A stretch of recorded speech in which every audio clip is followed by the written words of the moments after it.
Hi guys, James at Rampant Lion Reviews again for you today with another beer review. For this one, we are going to head back to Europe and we're going to return to Denmark, which, as many of you will know, is a wonderful beer country these days. And we're going to return to a brewery that has featured on the channel many times before. Now, if people were to ask me about this brewery, I would say that they're best known for the different kinds of New England hazy, whatever you want to call them, IPAs, but they have been doing a number of other styles in recent times as well, and by all accounts, those have been very good, and I've managed to try a few of them on the channel. But the beer that we're going to have a look at today is one that I came across here in Hong Kong. It's a style that I've had a couple of times from them before, and one that I know they can do very well, but certainly not their most well-known style actually. So needless to say, I'm very curious to see what this one's going to have in store for us. I've heard this is a good beer, so hopefully it turns out that way. Hopefully it makes for an interesting review, and as always, I hope that you guys watching enjoy my take on this one as well. So yeah, for this review then, we are going to head to Copenhagen, the Danish capital, on the island of Sjælland. We're going to go to the northwest of the city to Herlev, and that means that we're going to have a look at another beer from the wonderful Gamma Brewing Company. So this particular beer is called Accretion. It comes in at 11% ABV, and this one is an Imperial Stout. And they've added almond and pistachio along with some vanilla, lactose and chocolate into this one. So I don't know if we can call this one an Imperial Pastry Stout or an Imperial Sweet Stout, or what exactly we should call this one. But yeah, I've had some very nice Imperial Stouts from Gamma Brewing in the past. It isn't all that often at the breweries, and that was the main reason that this one caught my eye. And the other fact was I wasn't sure how fresh the IPAs that were available over here from Gamma actually were. But this is another beer that I picked up at Beer in the One Mall in Tsim Sha Tsui here in Hong Kong. Very good little beer shop, and they seem to get quite a lot of fresh stuff in actually. So if you're interested in European craft beers or American craft beers or whatever, Beer is definitely a place to hit up if you find yourself here in Hong Kong. And it was really cool to find some Danish and Swedish beer there actually, so I can continue these reviews as I liked doing when I was back living in Scandinavia. But yeah, let's crack on with this one and see how we go. This is my first Gamma review in quite some time actually, so yeah. As always with my reviews then, I'll tell you a little bit about the brewery before we taste the beer. If you want to get straight to the tasting though, just fast forward. All the usual links can be found in the video description below. That's the brewery website, the link to my other reviews that I've done from Gamma Brewing Company before, and we will no doubt add some more to that list at some point in the near future, because Gamma does make its way out here to Hong Kong and Asia regularly. But there's all the usual social media down there. If you want to see more reviews, do please consider subscribing to the channel. The support that you give is massively appreciated, and remember, you can go into the channel homepage and search for beer using the geography tagging system. So just go in there, use the little search bar, put in your hometown, state, county, province, whatever you like. If I've reviewed beers from the area that you search for, they will pop up. Failing that, you can check out the playlist of beers from different countries. You'll find this one in the Danish playlist along with a number of other things, and we'll see how often we can continue adding to that playlist over the next little while. But do check out the playlist of beers from other countries as well. There are some very interesting things on the channel these days that are worth checking out. But I'm a huge fan of my Danish craft beers, and Gamma are certainly one of the breweries that you want to check out if you are interested in that. But yeah, let's go on to my brewery notes then, and I'll tell you a wee bit about the company before we taste the beer. So yeah, Gamma Brewing Company, as I've mentioned to you already, are based in Herlev in northwestern Copenhagen, and the company was founded back in 2015 by 4 friends who had been bartenders in the various craft beer bars around the city. But they often used to get together and talk about how it would be cool one day to have their own brewery, but little did they know that dream was actually quite close to reach for them. So they took in another co-owner in the early stage, and so the team at the brewery is Jakob, Anders, Jesper, Coy and Nick, and they all had a little bit of homebrewing experience between them. But two of them had also worked in Østnegern in Copenhagen, which had purchased the former Stronzo brewery in Gørløse, which later became Ølkollektivet, which has been home to a number of other breweries. But one of the co-owners of Gamma Brewing Company is also a co-owner of the Meg Østnegern bar in Aarhus as well. But apparently they were invited to join Ølkollektivet, and they got a good deal on a 20 hectolitre tank, and they started up the brewery without much experience of running a business, or without any experience of having run a business. But this went quite well for them though. They expanded their fermentation capacity twice, and they were producing around 500 hectolitres of beer per year at maximum during their time at Ølkollektivet. But Ølkollektivet has been home to a number of Danish breweries: Østnegern, Gamma Brewing, and also Dry and Bitter. And Østnegern also brewed the Bad Seed beers under contract for a while before they got their own brewery up by Aalborg in the north of Jylland in Denmark. Ghost Brewing and Rooster are some of the others that have brewed in this facility as well. So yeah, Ølkollektivet has been home to a number of the very well-known Danish craft breweries actually. But fast forward a little bit to July 2020, and Gamma Brewing announced that they would move to a new brewery in a 1,000 square metre warehouse in Herlev, and they worked on building this up over the next few months. But in February of 2021, they produced their last beers in Gørløse, and then they moved to their new site in Herlev, and the first beers that were brewed there were released in the following March. So over the course of 2022, they expanded the fermentation capacity of the new brewery quite dramatically, and they opened a tap room at this site, which looks very nice, somewhere that I do need to go and visit. And they've also added another location in Aarhus as well, which is kind of directly west of Copenhagen on Jylland, which is the Danish mainland, basically the bit that is connected to Germany. You've got Jylland, Fyn, and Sjælland, which are the main parts of Denmark, I guess you could say. But like I said, these guys have become very well known over the years for their different kinds of New England hazy, whatever you want to call them, IPAs. But as of February 2024, when I'm filming this review for you, Gamma Brewing have produced 280 different kinds of beer according to Untappd. And they are starting to do a variety of different styles these days. They're doing a few different lagers. They've been producing more kind of sour beers recently. I think they've been doing some kind of proper like old school fodder fermented stuff, but they've also been doing the more kind of modern sour beers, and of course they're playing around with Imperial Stouts and things like that a little bit more than they used to as well. But yeah, all in all, a very, very good brewery, and one of the really well-known names in the Danish craft beer scene. You know, I think you could probably call these guys second generation Danish craft brewers, if you like. Some people might disagree with that, but you know, for me, the old boys would be like Mikkeller, Toøl, and then Amager Bryghus, and then, you know, you've got the likes of Dry and Bitter, Gamma, Flying Couch, Bad Seeds, Ghost Brewing. You know, these guys are all the ones who are the sort of second generation of Danish craft brewers, but there's newer ones popping up all the time, of course. But yeah, that's everything I can really tell you about Gamma Brewing Company for the moment. If you want to learn more about these guys, you can check out the brewery website. You can follow them on Facebook and Instagram to keep up to date with all the latest goings on. And you can check out the Rate Beer, Untappd, and Beer Advocate pages to learn a little bit more about all the different beers that these guys have done.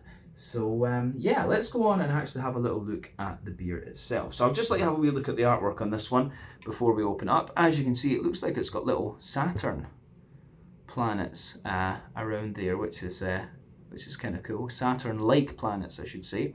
But there you can see the Gamma Brewing Company symbol, which is obviously meant to be like a wave, because you know gamma waves, one of the most powerful, or the most powerful form of radiation. Then you can see plain silver top on the can. This is a 440 milliliter can, by the way. I can't remember what I paid for this one. I think it might have been about 110 or 120 Hong Kong dollars. So that's about £12 sterling, somewhere in the region of like 14 euros, something like that for those of you watching in different parts of the world. But as I mentioned earlier, this one comes in at 11% ABV. It's an Imperial Stout. They've added oats and lactose into this one, so it should have a nice creamy mouthfeel, but the other adjuncts are, well, oat isn't an adjunct, but chocolate, almond, pistachio and vanilla are the main adjuncts in this one.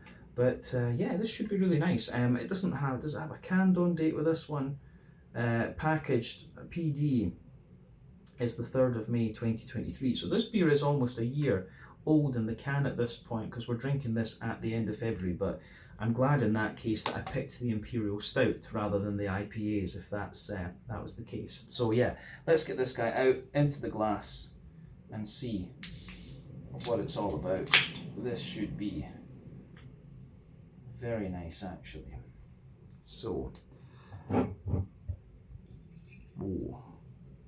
Yeah, you could feel that the can had a little bit of carbonation build up, but when it's a big 11% ABV stout, you don't have to worry too much about this beer being a year old in the can. That's absolutely fine. But anyway, we've poured about 80 or 90% of this beer out into the glass, and you can see that it's poured with about about a third of a finger of a frothy, I would say kind of dark tan head there. Medium-sized bubbles sitting on the surface, a few little ones as you go further up, and there's just a wee bit of kind of wispy layer on the top of the liquid there. But yeah, if we shine the light through this beer, colour-wise, this one is a very dark sort of ebony rosewood colour, which is exactly what you would expect. There's not too much in the way of visible carbonation with this one, just one or two bubbles sticking toward the side of the glass, and you can see a few just making their way up toward the surface of the liquid there. But overall, it does look very, very nice actually. In terms of colour, remember the colour of your beer depends on a few things. One, the type of malts that you use, that goes a long way to determining your EBC rating. Two, length of your wort boil is also going to play a role, because the longer you boil the wort, the more the sugars caramelise, and thus you get a darker colour of beer. But any barrel aging that you do or adjuncts you put into the beer will affect the colour as well. When it comes to Imperial Stouts, it's quite difficult to affect the colour of these beers. Black beers, essentially, it's very difficult to change the colour of the beer with adjuncts or barrel aging. But yeah, when you shine the light through this beer, you've got a lovely, very kind of dark, hazy kind of note to this one as well, which is probably due to the presence of the oats and the other adjuncts and things like that. But in terms of the appearance, from what you would expect from Imperial Stout, nothing particularly surprising here. So that's everything we need to say about the appearance of this beer. Let's move on and have a wee look at the aroma then. And I'm very curious to kind of pinpoint exactly what sub-style this one's going to be, if any, because you know you've got lactose in there, could be an Imperial Milk Stout, all the adjuncts could make it an Imperial Pastry Stout or an Imperial Sweet Stout. We'll just need to see. So let's dig into the aroma then.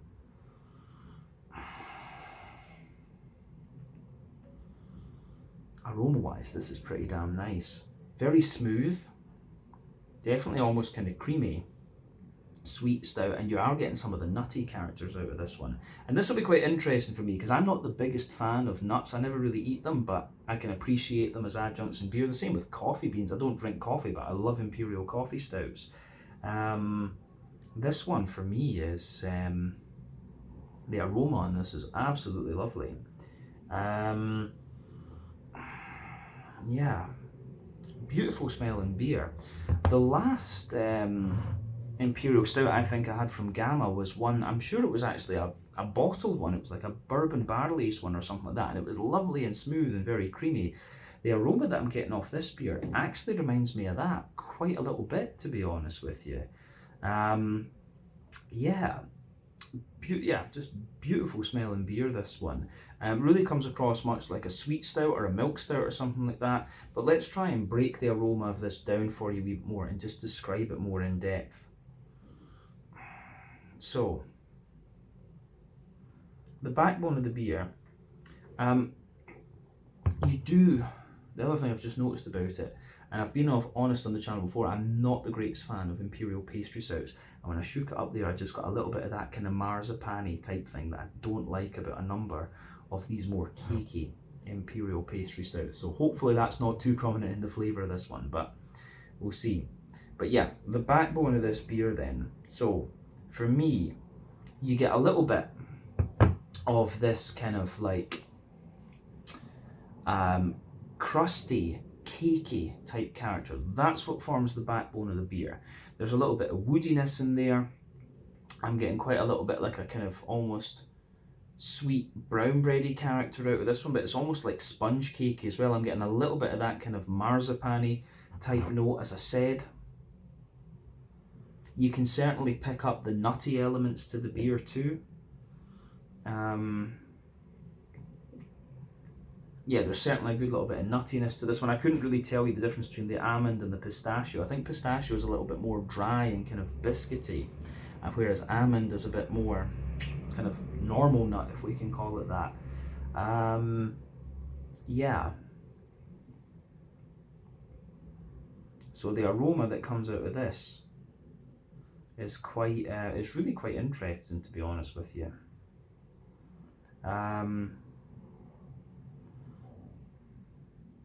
Yeah, so on top of that you get some chocolate, and the chocolate in this for me is quite interesting because it comes across as being quite middle of the spectrum, you know, a sort of 60-70% cocoa chocolate. It's got a little bit of that kind of more rich and dark chocolate type quality to it, but at the same time I'm getting some more kind of milky chocolatey notes coming out of this one, which is really interesting. But you can smell that big creamy lactosey oaty sort of thing on top of that, and I think that's what's pushing the aroma to be a little bit more along the lines of like an Imperial milk stout or something like this.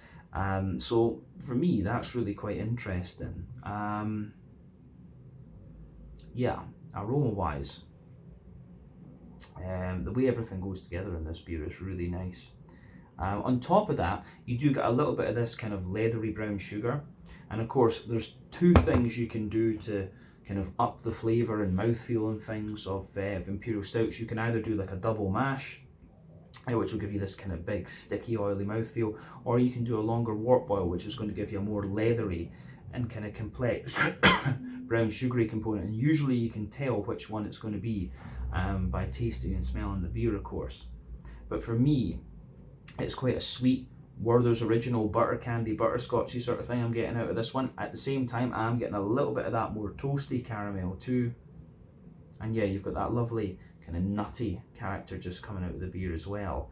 But yeah, it has a little bit of that dry cocoa nibby type character also, which I find really interesting. But overall, it's a lovely smelling beer, this one. I could sit and smell it all day, but the whole purpose is to actually taste the thing. Now, I think we've said everything we need about the malty, yeasty, adjuncty side of this beer. It's like a kind of cakey, sponge cakey, nutty, very smooth and creamy Imperial milk stout type deal. Now on the hoppy side of things, there's not too much to report in terms of green component. You've got a little bit of earthiness, a little bit of herbal character, and of course little bits of grassiness in there. That's absolutely, that is absolutely to be expected. On the fruity side of things, I'll point out those green component, that green component I was talking about is not the most prominent thing in the aroma here. On the fruity side of things though, you are getting a few things going on. I mean, there's a little bit of,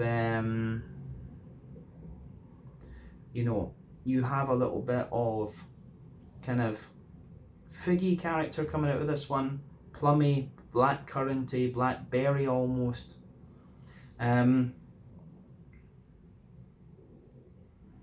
But you know, there's not a madly complex fruity character to this one in terms of the aroma. I think we'll get a little bit more out of it when we look at the actual flavour of the beer. I think this is going to be one of these ones, to be honest, the aroma is a little bit reserved in this one compared to some other Imperial Stouts that I've had. But yeah, it certainly goes about its business in a nice way, I should say that. So yeah, I'm very curious to see what this one is going to offer us. So yeah, as I always say, take a little bit of time to enjoy the aroma of the beer before you get stuck into it. But I think it is about time that we taste this one and see what it's all about. So yeah, this is the Accretion, an 11% Imperial Stout from the wonderful Gamma Brewing Company in Herlev in the northwest of Copenhagen in Denmark. Copenhagen, of course, is one of my favourite places in the world, so it was definitely cool to find this beer here in Hong Kong. Let's get stuck in. Slàinte, skål, cheers.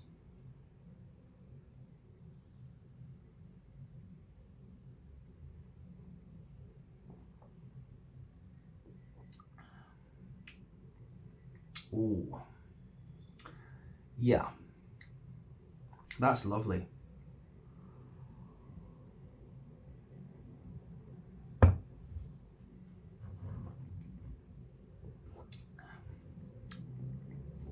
Yeah.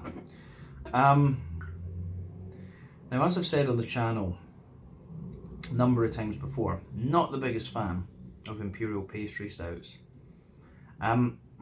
This one is quite hard to place because it has enough of the old school kind of roasty toasty Russian Imperial stout and the more old school Imperial milk stout with just a little touch of that more modern pastry stout type thing in it. It's kind of got three angles of attack, this beer, but it's just really, really nicely balanced.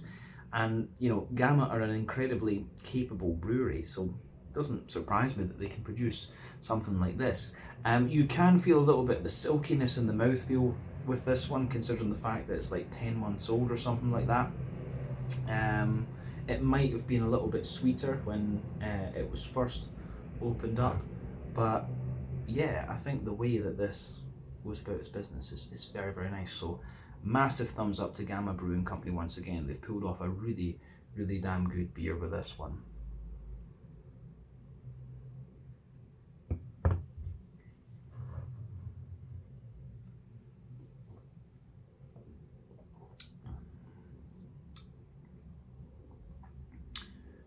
Yeah, yeah, beautiful stuff.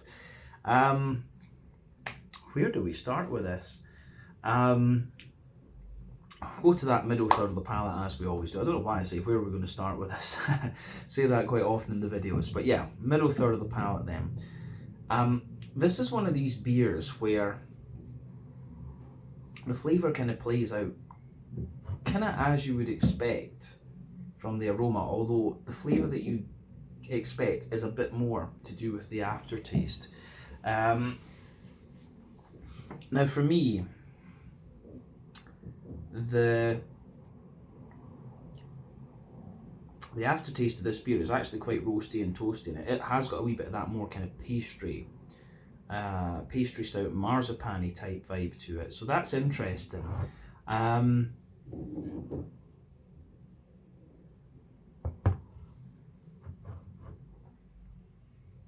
But I do like this. The more that I drink of it, actually, the more kind of pastry stout character it shows.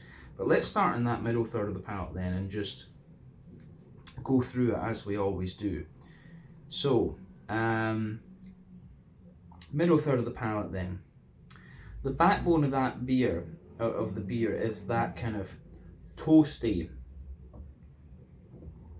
Yeah, it's that toasty, bread crusty. Not bread crust, yeah, it's got, well, it has a little bit of that roasty, toasty, well-fired bread crust, but it's more like a kind of cake crust. If you think about that bit of like a chocolate cake or something that just gets, if you think about that kind of chocolate cakey quality that just gets caramelized on the edge of like a baking tray, that's what you get as the backbone of this beer. As you move further forward on that middle third of your palate, you've got a nice little bit of kind of nuttiness in there as well. That's where the pistachio and the almonds are really sitting in this one, and I'm getting a lot of the dryness of the pistachio actually coming out of this one, and it almost feels like above that cakey crust, that's where you're getting this layer of kind of marzipan-y type quality out of this beer. I honestly couldn't tell you. I'm not much of a chef or a baker. I couldn't tell you how closely pistachio and marzipan are related, but I have some sort of odd feeling that they are. So yeah, you can feel like above that cakey layer, you've got like a layer of marzipan or something, but then, or that cakey crusty layer, I should say, you get a layer of marzipan, but then above that, pardon me, you start to get the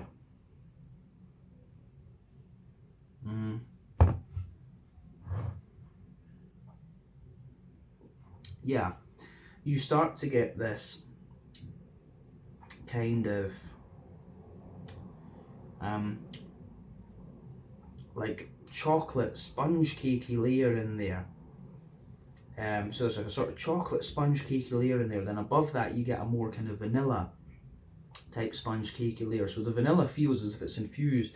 The middle of your palate really is kind of very cakey in that sense, and that's kind of what makes me say, oh, maybe this has a bit of that Imperial pastry stout type quality to it. So yeah, There's the kind of more chocolate spongy layer, the kind of more vanilla spongy layer, and the vanilla is kind of more infused into the kind of vanilla, the kind of white spongy layer, and then the nutty character is more infused into the sort of chocolatey spongy layer, which is interesting. But then above that, you get a chocolatey layer out of the beer, and it's kind of like it's got a bit of that dry cocoa nibby type quality to it, particularly toward the back of that middle third of your palate, and you can feel that as it goes further forward. But there is a wee bit of a spectrum with the chocolate. You know, generally speaking, you get more dry and bitter and darker flavours further back on your palate. You get the sweeter flavours further forward. So within the chocolatey layer, you've got a maybe, you know, a sort of 70% cocoa chocolate at the back of that middle third of your palate, and as you come further forward, it's more of a kind of 50% cocoa chocolate that comes out. So yeah, for me, that's quite interesting in this particular beer, that sort of spectrum that the chocolate has. Above the chocolatey layer then,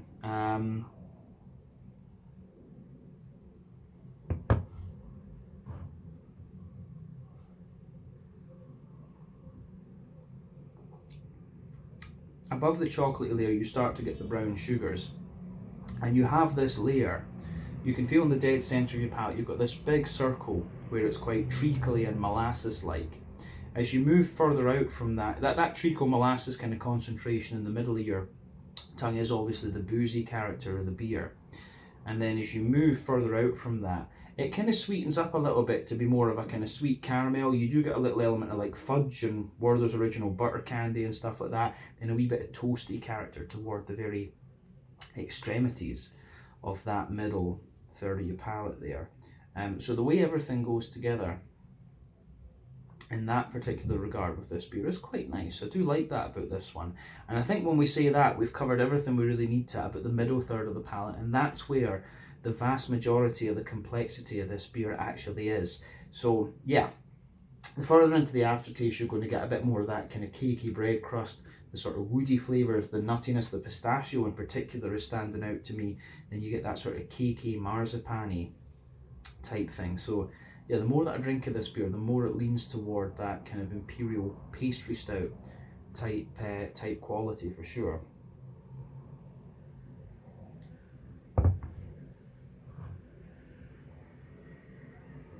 So yeah, that's the middle third of your palate. Let's go to the back third of your palate then. The border region between middle and back third of your palate, you get a bit of the kind of cakey crust in the base, the chocolatey sponge in the middle, and a wee bit of the vanilla sponge on the top. The base of that back third of your palate is of course that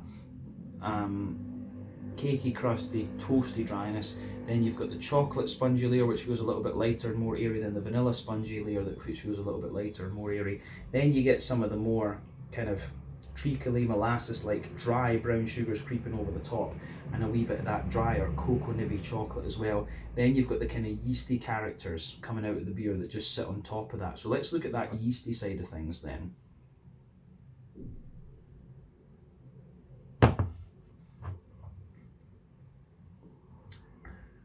So yeah, the yeasty side of things with this beer, for me, it's kind of interesting because it is almost like a really dense, grainy rye bread in the middle. Then you get a bit more of a kind of sweet wholemeal brown bready character around the edge, and then a bit of sweet sponge around the edge of that. Then you get another layer of like a sweet sponge, which has a wee bit of dryness. So all of these kind of things kind of piece together in this in the yeasty side of that beer, and all of that sits on top of everything. So definitely on the back third of your palate, you can feel the flavour is really, really tall. Then as you move further forward into the middle third of your palate, everything just kind of condenses down and squashes together that little bit more. So yeah, the way the malty and yeasty side of this beer goes together is really, really quite nice actually. On the hoppy side of things then, so as I said, from the aroma, there's not a lot to report in terms of the hoppy side of the beer, but there is and there is a wee bit more in the actual flavour. So in the back corners of the palate, you do get a little bit of a slightly stronger earthiness in this one. I wouldn't be surprised if it's a little bit of like Columbus or Magnum or something that's been used in here. But yeah, a little bit of earthiness in there, and as you move further along, wee touch of herbal character, and as you push further forward toward the front corners of your tongue, you get a wee bit more of the, you definitely get a little bit more of that kind of, yeah, you get a wee bit more of the floral aromaticity, but that obviously is, a lot of the hoppy character has dropped out of this beer because of the fact that it's 10 months old. You know, the longer you keep these beers, the more that effect, the more pronounced that effect is going to be. But yeah, there's a little bit of floral character there. Round the front curve of the tongue, you've got a wee bit of a lighter, more kind of grassy sort of note coming out of the beer. But yeah, for the most part, the green component has dropped out of this one. Let's focus on the front third of your palate then, and the sort of fruity side of the beer. So yeah, border region between front third and middle third of your palate.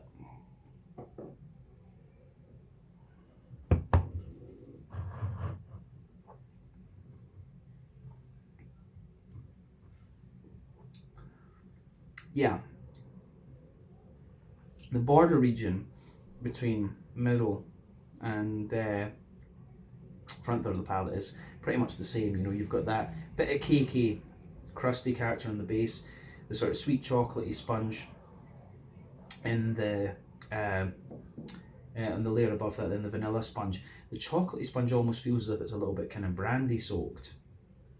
The further up that you, the more that you drink of this beer too. But the base of the front third of your palate, yeah, you've got the kind of cakey crusty, the chocolate spongy kind of character, which feels like has a bit more sweet brown sugar in it, of course, than the vanilla sponge. And then above that, you get that nice oily bubble where the juicy fruity esters just roll their way out of the beer. So let's have a wee look at that fruity side of the beer then, just to round off the tasting section.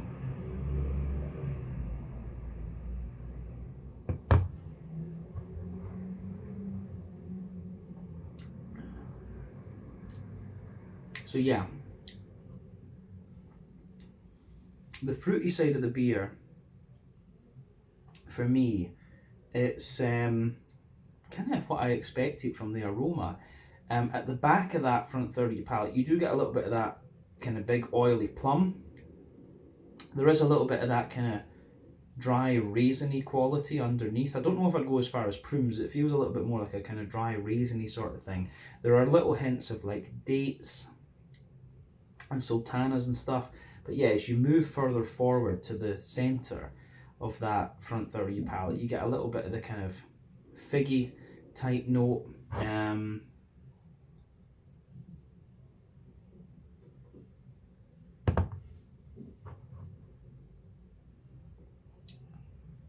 Yeah, there's a little bit more of a kind of figgy type note in there, and then you start to get that more kind of blackcurranty, blackberry type flavour coming out of this one. So yeah, it's quite an oily fruity character that you get out of this beer, which is really, really nice. And the more that I drink of it, the more I get that kind of nice sweet fruity type character out of it too. So yeah, it's a lovely beer, this one. It certainly has quite a little bit of that pastry stout character to it, and it shows more and more of that the more that you drink of it. But there's certainly a wee bit of, there's a little touch of RIS kind of bitterness in the base, and a good little bit of milk stout quality to this one, probably because of the presence of the lactose and the oats. But it doesn't show too much creaminess. You know, you don't get that kind of big creamy layer in this one as you do, pardon me, getting a bit of gas out of this, from a number of milk stouts. So yeah, but I think that's everything we need to say about the flavour profile of the beer. Let's round off with a wee look at the mouthfeel then. So mouthfeel wise, for me, this is a really kind of full-bodied Imperial Stout. It's kind of mid-range on the full-bodied part of the spectrum. The carbonation is very, very smooth in this one, although you can feel a little bit of a prickle of it, and you could feel when you were holding the can that the the carbonation had built up a wee bit. So there is a little touch of a prickle to it, but overall it's quite a smooth, creamy and slightly oily Imperial Stout, this one, but it's oily in the creamy sense, if that at all. computes with the brain. But yeah, the malty side of the beer, of course, you've got a wee bit of dryness underneath, a smoothness in the middle, and then a kind of drier but quite oily sweetness on top. You get a little bit of that pastry, kind of marzipan-y sort of thing, and a bit of dryness out of it into the aftertaste. In terms of the IBU count of this beer, it's quite hard to place. I don't think it will be too high in terms of the IBU, but a lot of the dryness you get in this beer could be conflated quite rightly with IBU. So it maybe gives you the impression of it, you know, if you think about that dryness, it could give you the impression of being about 40-ish IBU, something like that. Then you've got that big, oily, juicy and sweet fruity character that comes out of it as well. It's got a wee bit of that red fruity sort of thing going on with the blackberry and stuff like that. So, a black currant, I should say. But yeah, all in all, another beautiful, beautiful Imperial Stout from Gamma Brewing Company. So, not surprised.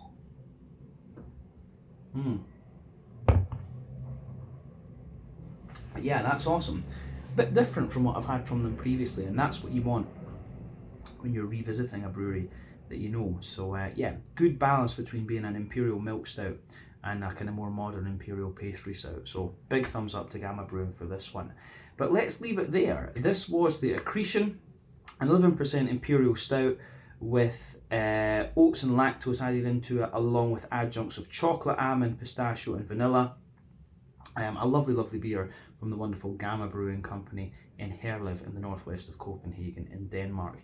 Let's leave it there. Once again, thank you for watching my beer reviews. Until the next time, please like, subscribe, share, all the usual YouTube stuff.